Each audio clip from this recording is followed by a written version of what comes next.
I think what we've concluded here is that given the choice between a hard-to-use curse and a low time bonus, take 0 cards. Burn them. Just burn them immediately. Eat them. Eat your cards. Eat your cards. Eat your cards.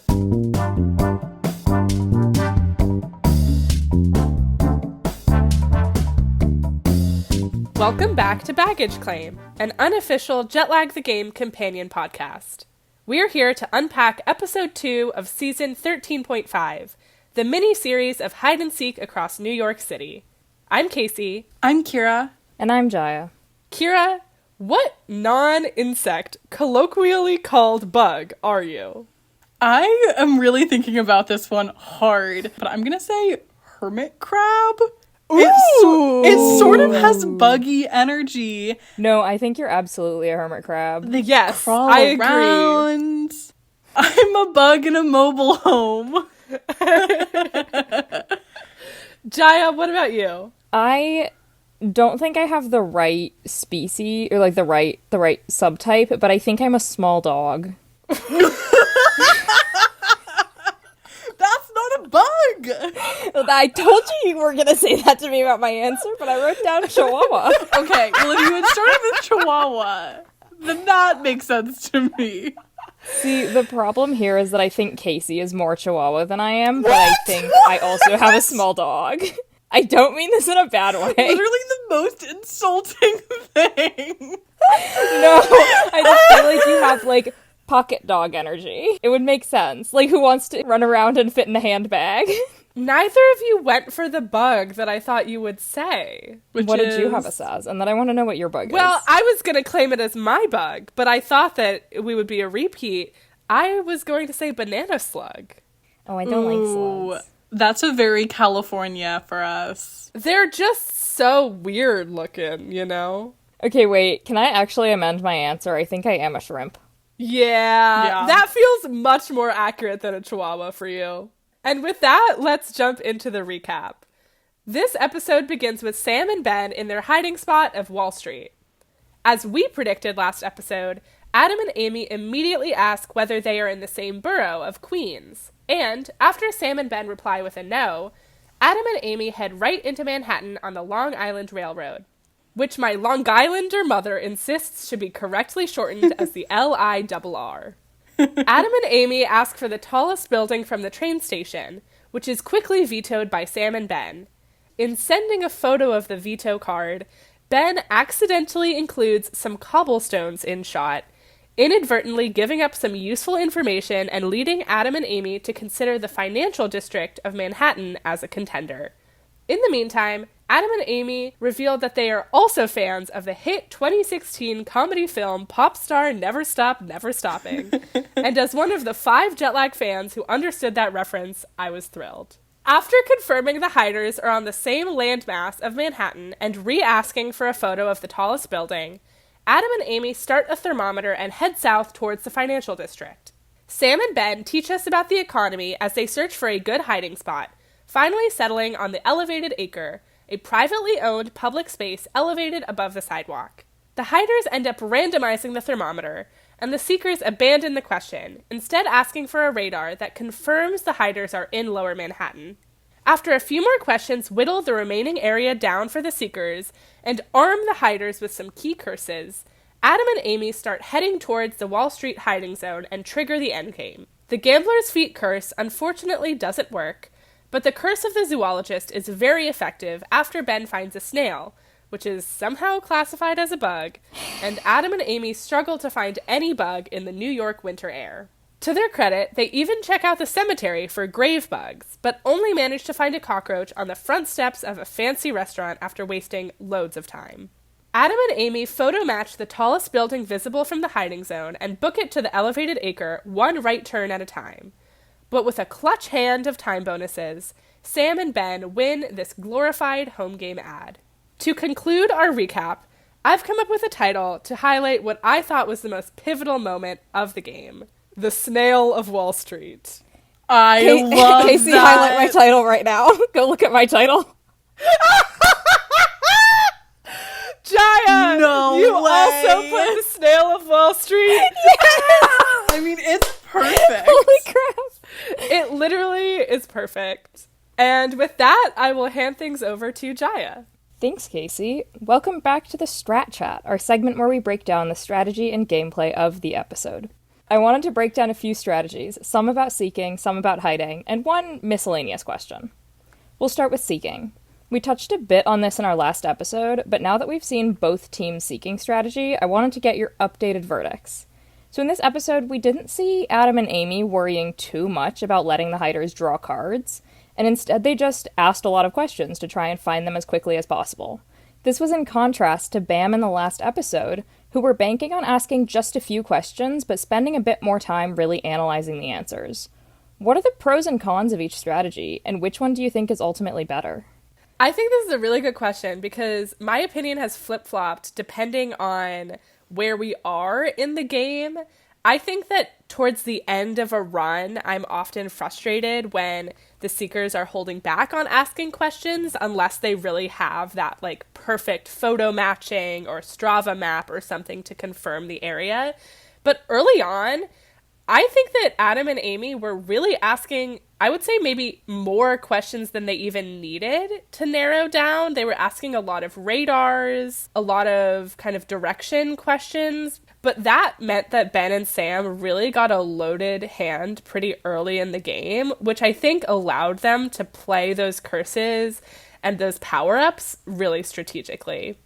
I do feel extremely conflicted about this question because I can't help but picture myself playing the game, and I just cannot even fathom how to play the game if I'm not asking 1,000 questions, which I think isn't the right strategy. I think that it's better to try to get questions that you can analyze later. So like trying to photo match or the Strava map in different seasons, we've seen how these are the really powerful questions because you're able to glean a lot of information without giving the hiders a lot of tools in their toolbox. But picturing myself as the seeker, I feel like it's much more intuitive to ask a lot of questions because otherwise you're kind of banking on luck. So if you're not asking a lot of questions, then if you go to the wrong place, you're wasting a lot of time.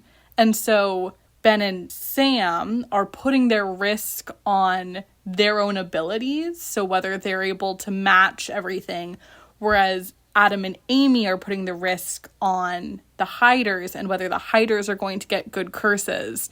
I also think that there's not a right or wrong strategy here.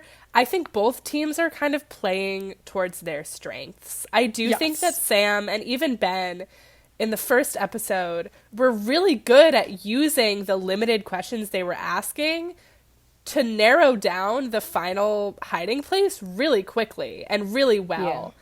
Here, I think Adam and Amy were aware that maybe that photo matching was not as much their strength. And so they were banking on the strategy of cutting the area in half, picking the direction, heading there. I do think that there is a balance of making sure that the other team doesn't have that many cards in their arsenal. But I think we've also seen in previous seasons that sometimes it's better to force the other team to discard a card or to play a card at a non-optimal time because their hand is full. There are pros and cons of both. I don't think there's a right answer or a better strategy. I think that both teams have been playing towards their strengths. Yeah, I completely agree with you. Like, Sam loves the photo matching, but if I were playing it, I don't think I would really be able to bank on myself to be able to do that, so wouldn't want to ask for too many photos. Speaking of asking questions, we see both teams discussing the tallest building photos really often and basing quite a lot of their strategy around it. And I do think that there are specifically a lot of merits to this in such an urban area, where you can get both an architectural vibe from a photo, but then also if you're in a nearby region, you can see tall buildings from really far away. But do you guys think there are any other questions they could have asked that might have been similarly helpful? I think that the benefit of having a photo of the tallest building from the station or the tallest building from the hiding place is that you could use that to identify or confirm, but you could also use that for the angle. Like the tallest building from the hiding or from sightline, I think is really helpful, especially in the end game, for identifying where, on what side of the building was this photo taken from. I think that other questions, like other photos, could probably be used for a similar effect. Something like, a photo of yourself in the hiding zone, or even like a photo straight up, I think could be used to also kind of figure out what angle you are in comparison to surroundings. I'm also sort of curious because I agree that in terms of your final hiding location, the tallest structure in your sightline is really useful for angle and stuff like that. And so I think that's best for when you're actually in your hiding location.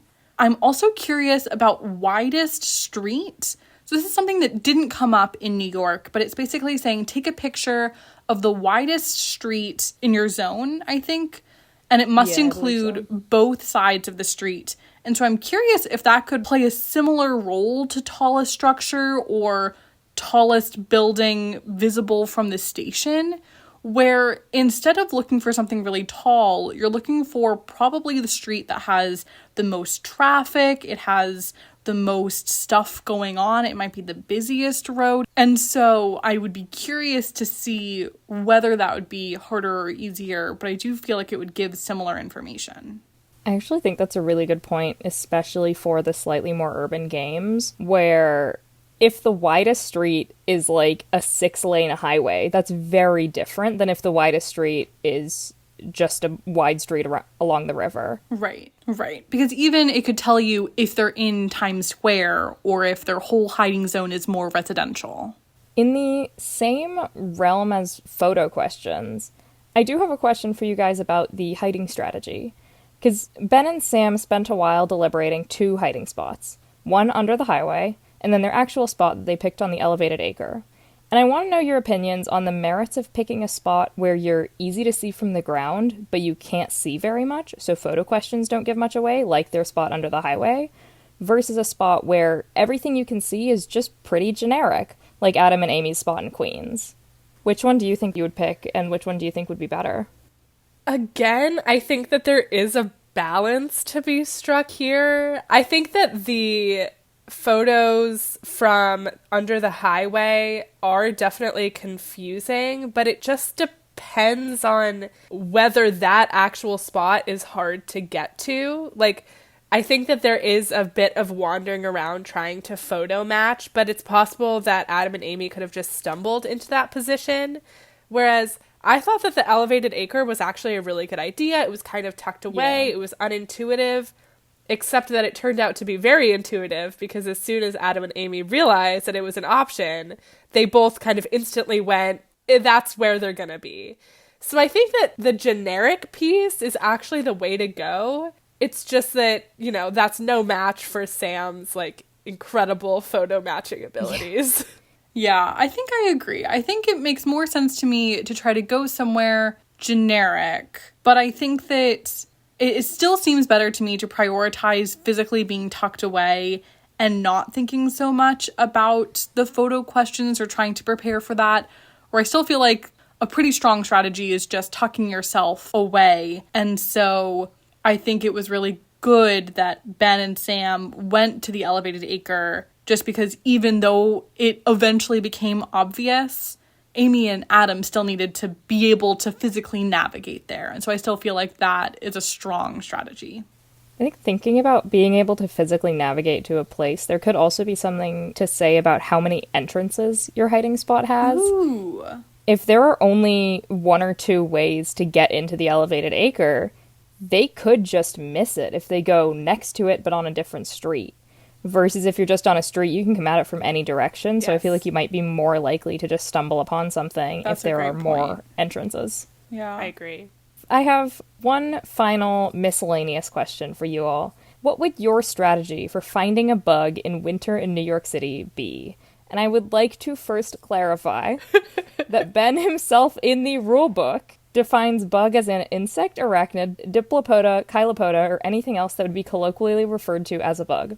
Colloquially, I would not agree that snails are called bugs. I've only ever heard them referred to as pests, little guys in my aquarium, or beasts. And taxonomically, snails and slugs are of the class Gastropoda, which is in the phylum Mollusca, and gastropods are on the same taxonomic level as Diplopoda, Chilopoda, and arachnids. They're all classes. For the sake of this Strat Chat question, I will not be allowing snails and slugs to be classified as bugs. I agree with you on the Strat Chat. However, I do also want to be Team Ben on this and say that I understand if you Google bugs, snails do come up in Google Images or whatever. That is wild. I've never heard of a snail referred to as a bug. I don't even think bugs are animals, but I'm not a biologist, so... Well, that's the same thing where I think that fish don't have feelings. Jaya also just had a wild face. But, okay, I'm going to answer your question. First of all, I do think it'd be very funny to force Adam and Amy to try to find a mollusk. That would be so much funnier. I do think there was something to be said to, they all agreed it was a bug, Right. so, like, fair enough. Right. If I was Adam and Amy, I would have wanted to fist fight Ben on that. It's just that we're all scientists here, so we're a little bit critical of this decision. Yeah. So I would say Yeah. if I was looking for a bug in New York, I do think like looking in the trash cans, that was something I also thought of. I would be looking at those cars. Not to pull a B movie on this, but like I'd be looking at those windshields. That's a good point. They never specified it has to be a live bug. I'd be looking for dead bugs on those windshields. That actually is an extremely good point. There's going to be dead bugs in the grill of a car. I was wondering if there was a place, maybe even like a pet store or something that might have bugs that you can Yeah. feed to your pet. Like, you can get crickets at a pet store. Right. Yeah. It probably would have taken a long time, and at that point they were probably thinking like, oh, we could see a bug any minute, and they weren't, Yeah. they didn't know how big of a time sink it was going to be. Yeah. I think that this was a really effective use of a curse, not just in the amount of time that it took for them to find a bug, but in the amount of time that they wasted not being able to ask an additional question because Yeah. they Yes. had to look for a bug. I really liked Amy's let's just go to the park or go to the cemetery move. I think Ben was right to go digging in the dirt for a bug in winter. Yeah. I wish Amy and Adam had committed a bit harder to digging in some dirt in a park. Well, with our bug talk, our bug strategy all laid out, Kira, I'll hand it to you for a segment. Thanks, Jaya. This is a segment I'm calling the U-turn, where I propose two opposite strategies and you each have to defend one of them, verbally sparring to see which direction is better. By this point, we've seen 3 full games of hide and seek on jet lag, with Switzerland in season 9, Japan in season 12, and now New York in season 13.5. Each of these games has had slightly different rules and mechanics, but across all of them, we've certainly seen our fair share of different strategies. So I'm going to start with our first U-turn. Should you hide in a more urban place or in a more rural place? Casey, you'll take urban, and Jaya, you'll take rural.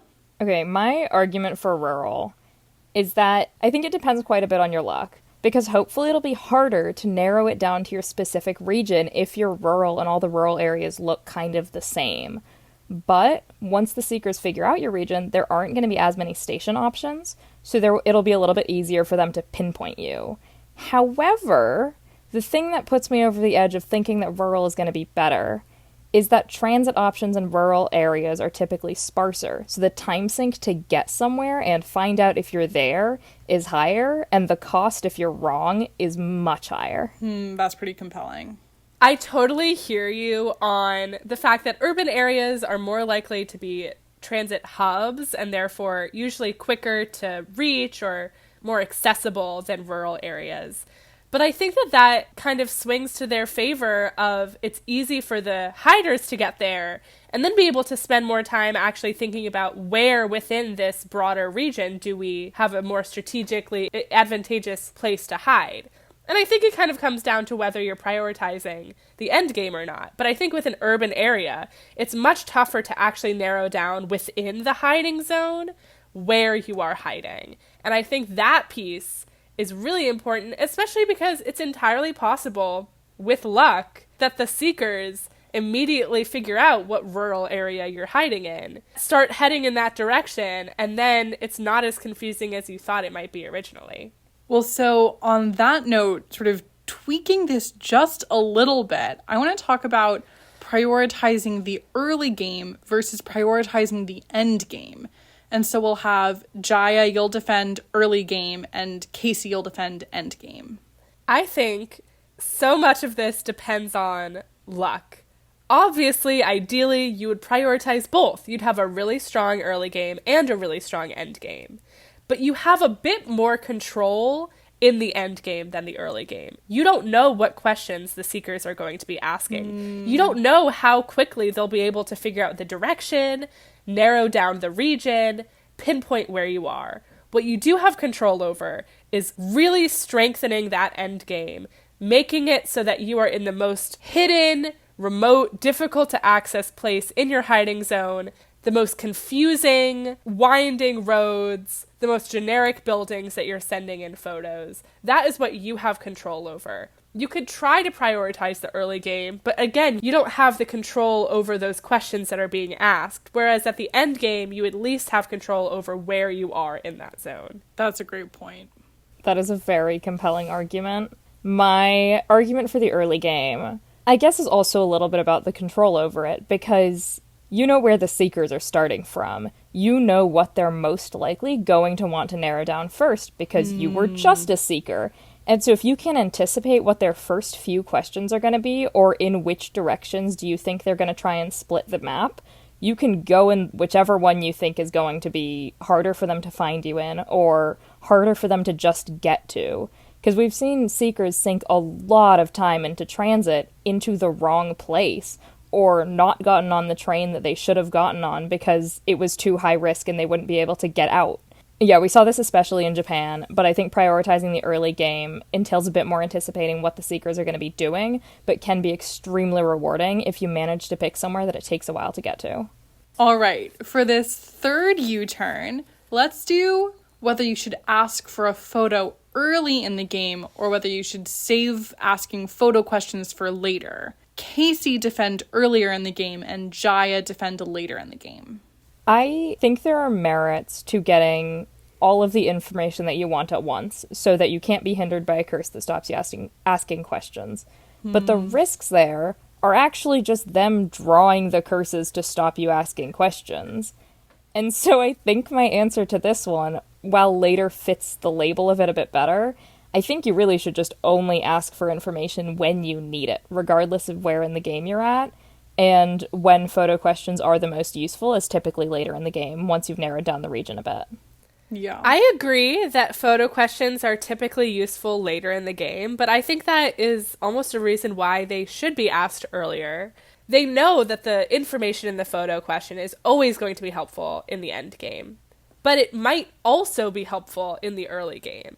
It might have just enough information to pinpoint the size of the town or the part of the city. And I think that that chance of having a little bit of additional information early on is worth having the hiders draw a card, because that card is going to be drawn later in the game anyway.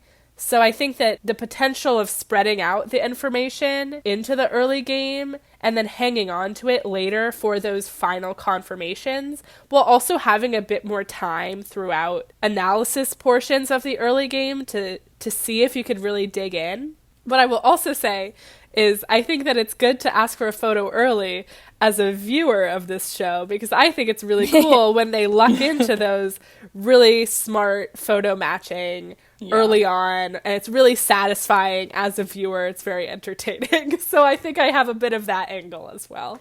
No, I think those are good points. I will fully concede I like the idea of asking for a photo early, and I think that makes a lot of sense, that there's a lot of incidental information that you might get from a photo, and even if you don't get that information, you're probably going to have asked for it later. Exactly. That's a good point. For my fourth and final U-turn, it's kind of an oddball. This one is whether you should prioritize keeping hard-to-use curses versus low time bonuses.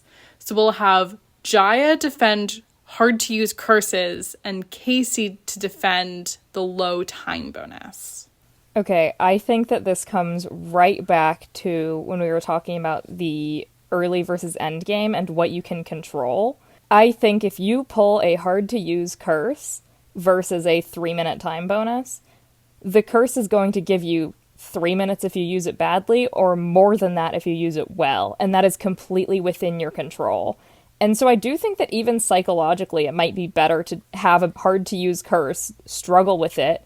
If it doesn't pan out, oh well, it was a hard-to-use curse, versus if you pull the time bonus, you might be kicking yourself for being like, oh man, what if I had kept that other curse that could have given me more than 3 minutes? You have kind of managed to convince me already, but to play devil's advocate, I will say 3 plus 3 equals 6. And sometimes the low time bonuses can add up. I'm also feeling quite convinced. The one thing that I will say is that sometimes casting costs make hard-to-use curses harder as the game goes on. So you might think that, like, oh, the hangman curse will always give you more than 3 minutes. But for the hangman curse, I think you have to discard 2 cards, and so you might get to the end game, and it might just be infeasible or impractical to play it. And so even if you have it earlier in the game and you're like, oh, well, maybe there'll be a perfect opportunity for me to play it, at least a time bonus is giving you guaranteed time, whereas a curse, it just might stay in your hand forever. No, I think that's a really good point. I think because I can hypothetically control how long a curse lasts or how well I play it, I would feel way better holding on to a hard-to-use curse in my hand than having a shitty time bonus that I discarded something for or that I didn't take a curse for.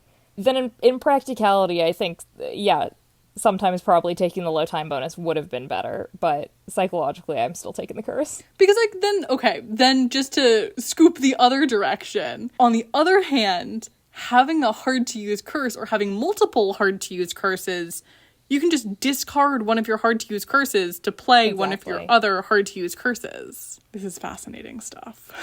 Oh, God. I think we've all convinced ourselves out of either none of them are good, everything is terrible, just you either draw the gambler's feet and win, or nothing I think else happens. what we've concluded here is that given the choice between a hard-to-use curse and a low time bonus, take 0 cards. Burn them. Just burn them immediately. Eat them. Eat your cards. Eat your cards. Eat your cards. All right. Well, with that, I'll hand things over to Casey for the little game. Thank you, Kira. Welcome to the segment we call the Train of Lies. Inspired by The Curse of the Zoologist, in this segment, I will be presenting you with 3 quintessential New York creatures. Except only 2 are from New York, and one of them is a lie. It's up to you to find the lie and throw it off the back of the train. I am starting with a bird round. Flocko the owl was a beautiful male Eurasian eagle owl kept in captivity for 12 years at the Central Park Zoo until his inspiring escape. After fleeing his enclosure and evading zookeepers' attempts at recapture, Flocko enjoyed almost 3 weeks of freedom, charming locals and peering into apartment windows. Unfortunately, Flocko died after colliding with a building, and his body was found to be full of rat poison and pigeon herpes. Oh no! Signs of a life well lived. No! Abolitionist King Flocko. Our next bird is Piggle, the pink pigeon, who is an elusive, enigmatic bird who lives in the Upper East Side, usually frequenting the skylights of top-floor apartments there. Unfortunately, Piggle is not bright pink, but instead wears a rosy hue around her chest feathers.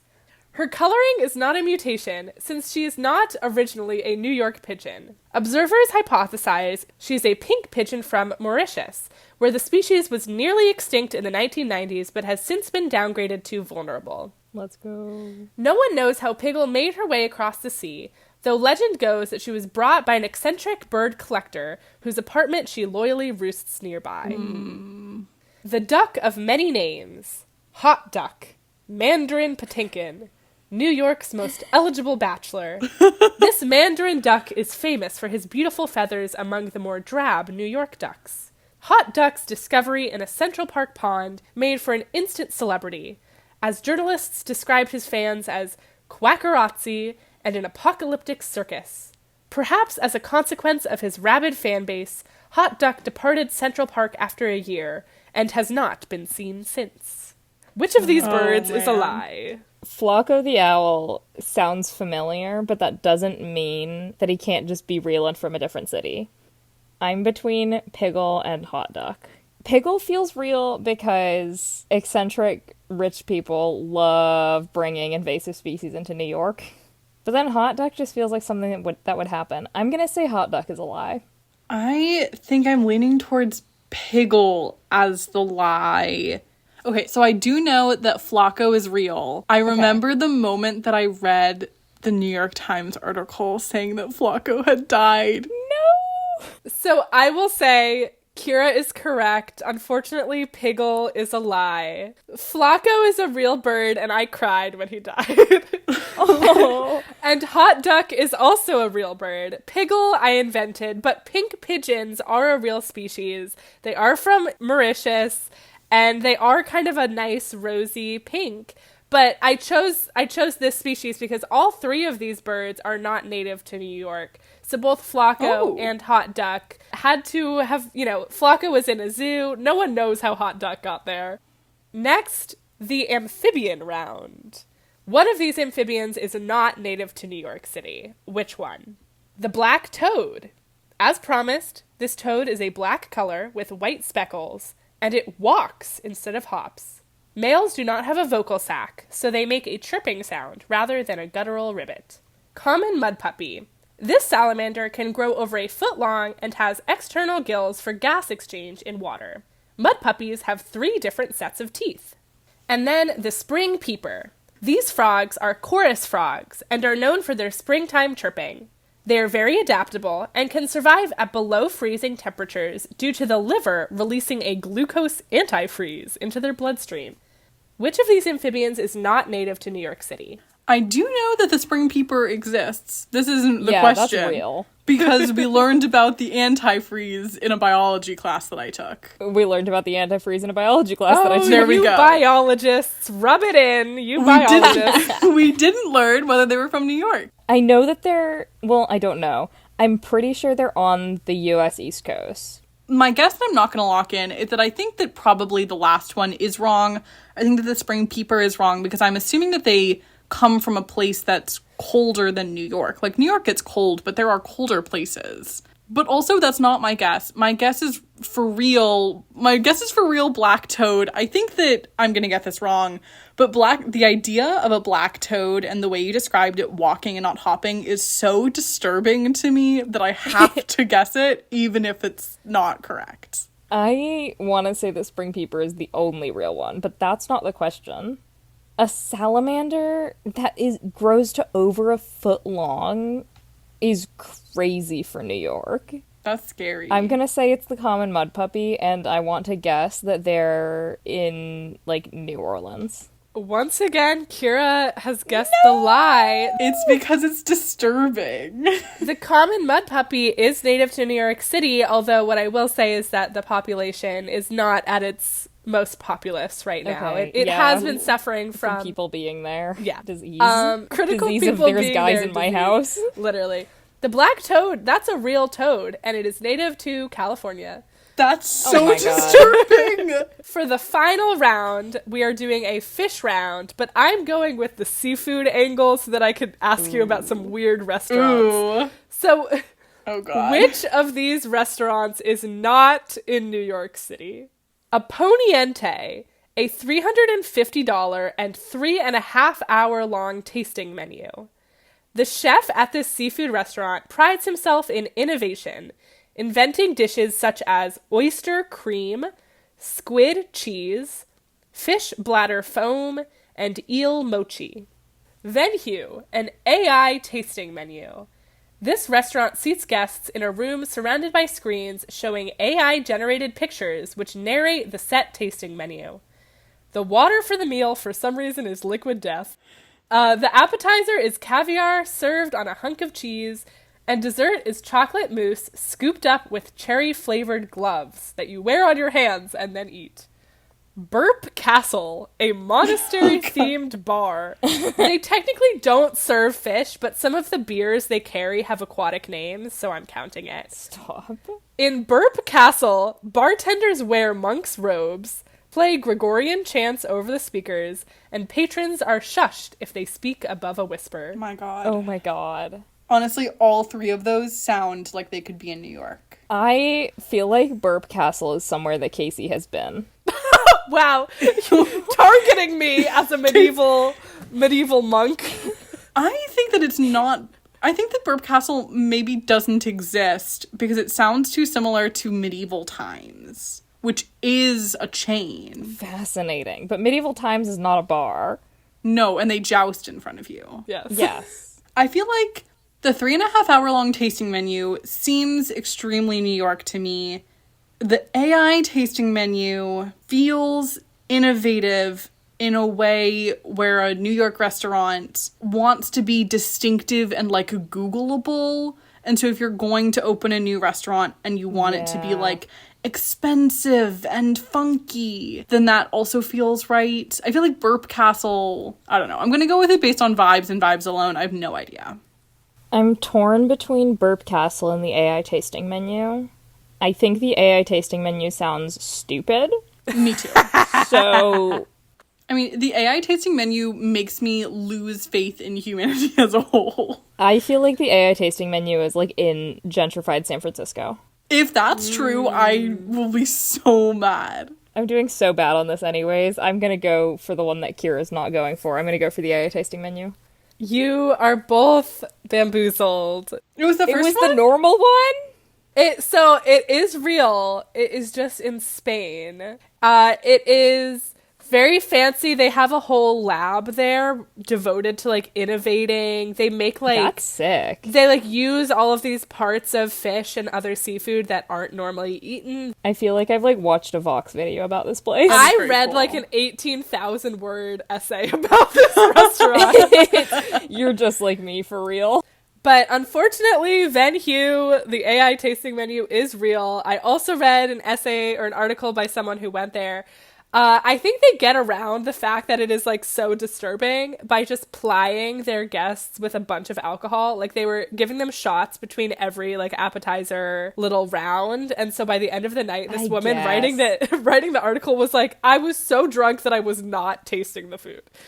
But Burp Castle does exist, and I desperately want to go there.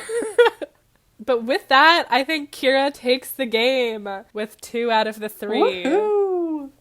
Moving into the conclusion, what are your rosebud and thorns? Jaya, let's start with you. My rose.